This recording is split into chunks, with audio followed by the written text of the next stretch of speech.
As usual, we've got our obscure card list, and this week's is a doozy. I know I say that every week, but this week's genuinely, these cards are bangers.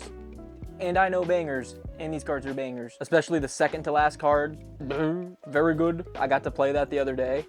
It was gross. Make sure to like, comment, subscribe, and go check out the Patreon if you want to show some additional support. Thank you guys for clicking, and with that, let's get into it. Up first, we've got Guardian of New Benalia. Guardian of New Benalia is 1 and a white for a 2/2 with Enlist. As this creature attacks, you may tap a non-attacking creature you control without summoning Sickness. When you do, add its power to this creature's power until end of turn. Whenever Guardian of New Benalia enlists a creature, scry 2. Discard a card. Guardian of New Benalia gains indestructible until end of turn. Tap it. At its worst, this thing is just a 2/2 bear with tons of upside, so yeah. As well as being a way to card fix in white, which is really good, especially if you're card fixing with combat, because white does combat pretty well, and it does card fixing not so well. So this card helps a ton with that. The enlist mechanic's also kind of cool. If you've got another creature that has a big power that you just want to staple onto Guardian of New Benalia and maybe Rogue's Passage it to get through for some free damage. Most importantly, it is a discard outlet, which is incredibly good. This is going to go into Neb. For all those reasons I just listed. I run Rogue's Passage. There's a bunch of huge creatures in there. It's small, so I can hit it with Sun Titan. It's a discard outlet. I also really dig this in Alesha Who Smiles at Death, because that's just like a small creature reanimator deck. Need I say more? I needn't. We go to the next one. Up next, we've got Raven Guild Master. Raven Guild Master is 1 and 2 blue for a 1/1. Whenever Raven Guild Master deals combat damage to a player, that player removes the top 10 cards of his or her library from the game. Listen, I'm not a mill player. That seems extraordinarily powerful. Every time this creature connects, you mill 10% of their deck. Now, if you're in a milled strategy that has graveyard sub-themes, like you want to play stuff out of people's graveyards, maybe not the best option. If you're in a purebred, pure blood mill deck that's just going for 0 cards in the opponent's deck, this does not seem bad. I also really like this in Lobotomy deck. We talked about it on the channel. You can click up there to watch the video. It's pretty much a mill deck, but with like exile. It's about picking apart every piece of the opponent's deck, exiling it so no one can ever use it. This seems perfect for a list like that. Not necessarily my style, but if you dig it, try it. If you thought of a deck for it, comment it. Okay? Okay. Shout out to Luke Dodo over on the live stream for shouting out Tombstone Stairwell. That was incredibly hard for me to say. That was like my 13th take. I have no idea why. Tombstone Stairwell is 2 and 2 black for an enchant world, which is just an enchantment. Cumulative upkeep, 1 and a black. At the beginning of each player's upkeep, that player creates a 2/2 tomb spawn token for each creature in his or her graveyard. They have haste, sacrifice them at the end of turn. Shouts out to Luke, because this is nuts. This is a very good card. As Luke and a ton of other people shouted out in the chat, this is obviously very good in Aristocrats. It's creating a ton of bodies for everybody every turn, and then auto cracking all those bodies for all your death triggers. Nuts. And yeah, the cumulative upkeep is going to be a little bit difficult to keep up with. They should have called it cumulative keep up.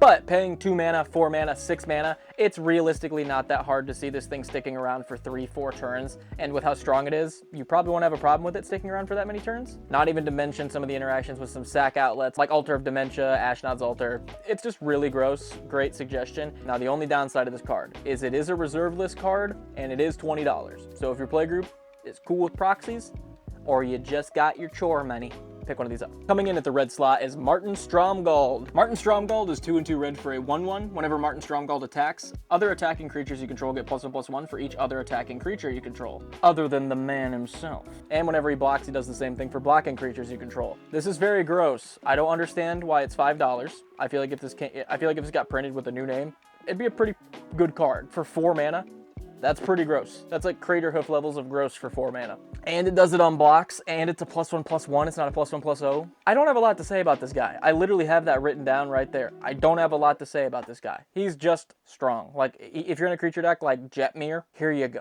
Now, this one is also on the reserve list like the last one we went over, but this one has a way lighter price tag at only $5. So, again, maybe you did a little less chores this month. Maybe you worked that 9 to 11, went home early. Either way, pick it up, put it in the cart, ship it out. Which you should also do with Bygone Marvels, because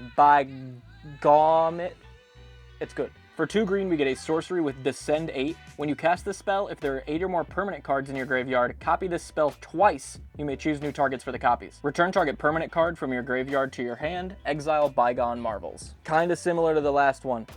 Really strong. The double green is about the only thing I can see a problem with this, and that's not even a problem because lands are so good. Mana Rock. Bleh. Now, having 8 permanents in your graveyard, I think Teneb could do that. I think you could do that pretty nice. I think a lot of decks could do this, actually. Lands Matters decks would probably love this card. Reanimator decks, Spellslinger decks that are kind of grave-based. I think the card's just sick. Getting to copy this effect 3 times, by the way, is insane. When I put this on the list, I thought it just copied itself once, and I was like, love it. And then I was like, oh, copies twice.